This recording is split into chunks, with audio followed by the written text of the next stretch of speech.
Hello, you're watching TVP World, and this is a global news bulletin. My name is Sasha Farbach. Now, the EU's enlargement commissioner says Ukraine and other candidate countries should be able to begin the first chapter on talks about EU membership during Poland's European Council presidency. Marta Kos made the comments during a visit to meet Poland's Foreign Minister Radosław Sikorski.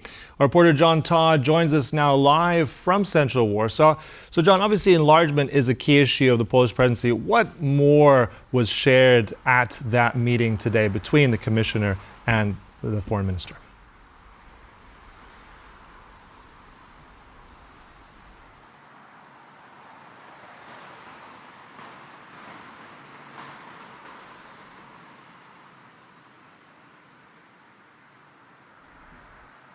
Hear us now, just trying to get your insights of what happened during that press conference today. Well, we had Ms. Kos in the capital of Warsaw today, and we'll get more on that later on in the services. So during a meeting with Republican governors at Mar-a-Lago, Donald Trump said that President Putin wants to meet to discuss ending the war in Ukraine. Trump also repeated claims that the war would not have broken out in 2022 if he had been president at the time.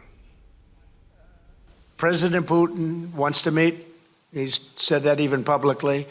And we have to get that war over with. That's a bloody mess. Soldiers are being killed by the millions.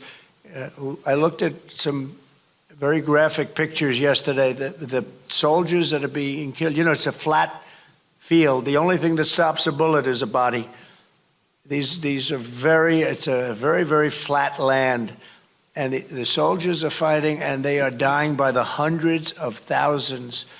And not to mention the towns and the cities, which were, largely demolished. And there are a lot of people in there. But the big surprise, and it's going to be a very unpleasant surprise, is how many people were killed in that war. And that's a war that would have never happened if I were president. And it's a war that I'm going to try really to stop as quickly as I can. The number of people dying on a daily basis, and I get the reports every single day, and largely soldiers at this point, but the number of people, both Russia and Ukraine, it's staggering. Now, Russia launched yet another drone attack on Ukraine on Friday morning, targeting the Kyiv and Chernihiv regions of the country. Fortunately, there were no casualties. Ukraine was struck with a total of 72 Russian drones, with the country's air force shooting down 33 of them. One downed drone fell on an apartment building in the capital city, causing a fire which has already been put out. In Chernihiv, 5 drones struck buildings in the northern part of the region, wounding 1 person.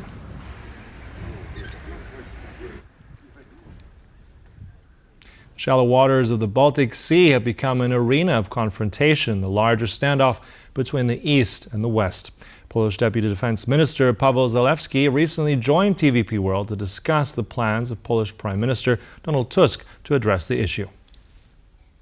The very proposal concentrates on cooperation of Baltic Sea countries, NATO countries, just to strengthen surveillance on the sea, just to strengthen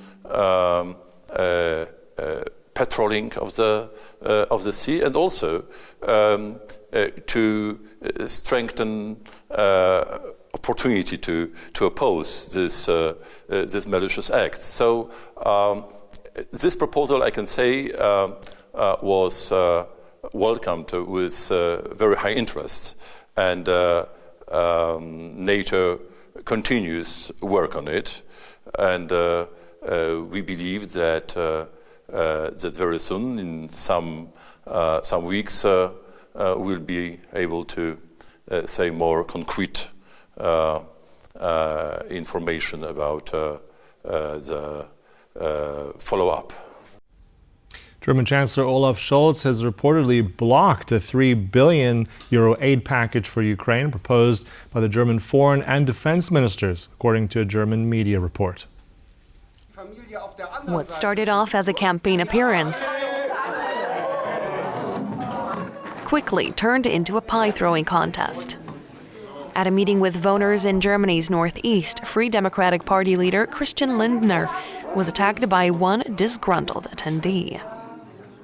Wielding a paper plate filled with shaving cream, she called out his name and threw the plate straight at his face. Ladies and gentlemen, please don't worry. They only did one thing differently than I had hoped.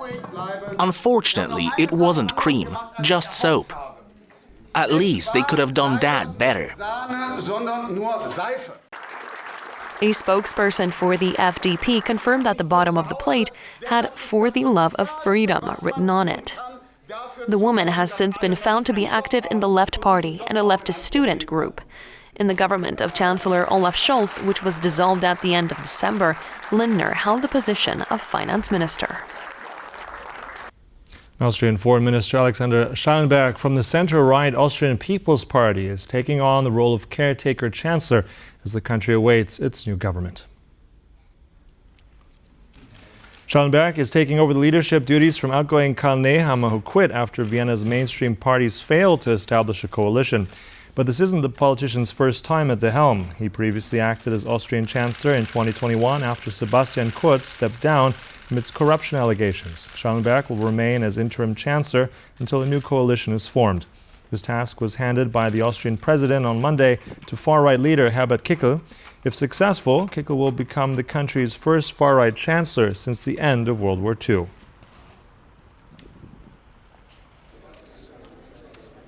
Polish Prime Minister Donald Tusk has given the green light for Israel's Benjamin Netanyahu to attend the 80th anniversary of the liberation of the Auschwitz-Birkenau death camp. President Duda has also appealed to the government to protect Netanyahu from being arrested in connection with an ICC warrant should the Israeli official choose to attend. Donald Tusk has guaranteed safe passage for Netanyahu during the upcoming anniversary celebrations, despite an international criminal court arrest warrant against him. Tusk adds that his visit would be part of commemorations to pay tribute to the millions of Jews who lost their lives during World War II. Last year, the ICC issued an arrest warrant for Netanyahu for alleged war crimes in Gaza, where Israeli troops have been carrying out a military onslaught since late 2023. Now, should he set foot in any of the 120 countries that are parties to the ICC, they're obligated to detain him. However, government officials cited by the Times of Israel say that Netanyahu has no plans to attend the anniversary. Donald Trump has called Greenland vital to U.S. security. Former Slovakian Defense Minister Arten Sklenar joined TVP World to discuss why the island is so important to the U.S. president-elect. Greenland is a very important piece of geography that we see in the northern part of the Atlantic.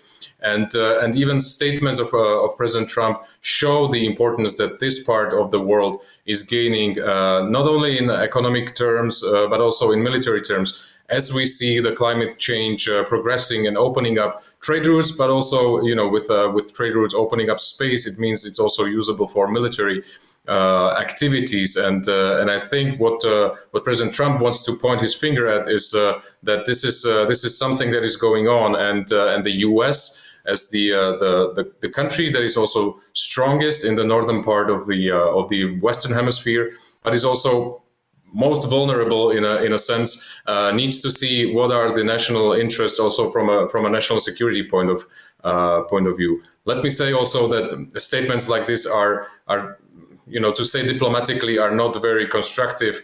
I would even say that they are a source of concern because Greenland has a lot of autonomy from Denmark, but still is part of the NATO territory and is part of a territory of a NATO ally. And having the U.S. president make this kind of statements towards other NATO allies and other countries also in the region is simply concerning.